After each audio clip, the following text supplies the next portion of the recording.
ఈ నెల 9వ తారీఖు నుంచి రాష్ట్ర ప్రభుత్వం చేపట్టిన మహాలక్ష్మి ఉచిత ప్రయాణం మహిళలకి, ఆడపిల్లలకి, అదేవిధంగా థర్డ్ జెండర్కి టీఎస్ఆర్టీసీ యాజమాన్యం చాలా సక్సెస్ఫుల్గా ఇంప్లిమెంట్ చేయడం జరుగుతుంది.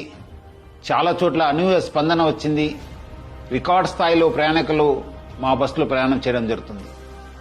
బట్ ఈ ఒక పథకం ఇంప్లిమెంట్ చేయడంలో యాజమాన్యానికి, ముఖ్యంగా మన సిబ్బంది కూడా కొన్ని సమస్యలు తెలియెత్తుతున్నావు.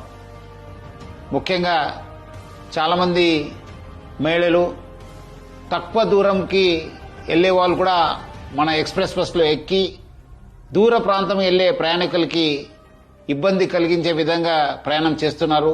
వాళ్ళందరికీ కూడా నా తరఫు నుంచి, యాజమాన్య తరఫు నుంచి కోరుతున్నాను, మీరు తక్కువ దూరంలో వెళ్లే వాళ్ళైతే వెలుగు బస్సులో ప్రయాణించాలని చెప్పి నేను మరీ కోరుతున్నాను.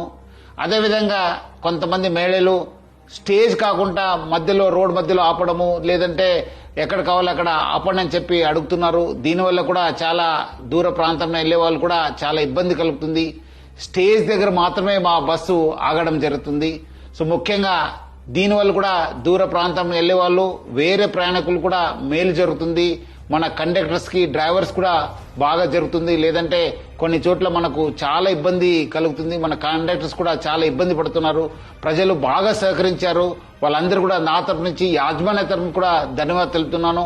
వచ్చే రోజు కూడా ఈ ఒక స్కీమ్ ని ఇంప్లిమెంట్ చేయడానికి మహిళలు, ఆడపిల్లలు, థర్డ్ జెండర్ వాళ్ళందరూ కూడా సహకరించాలని చెప్పి నేను మరీ యాజమాన్య తరపు నుంచి అందరు కోరుతూ, మహిళా లోకానికి, ఆడపిల్లలకి, థర్డ్ జెండర్ అందరు కూడా నేను యాజమాన్య తరపు నుంచి కూడా సహకరించేందుకు పేరుగా ధన్యవాదాలు తెలుపుతున్నాను.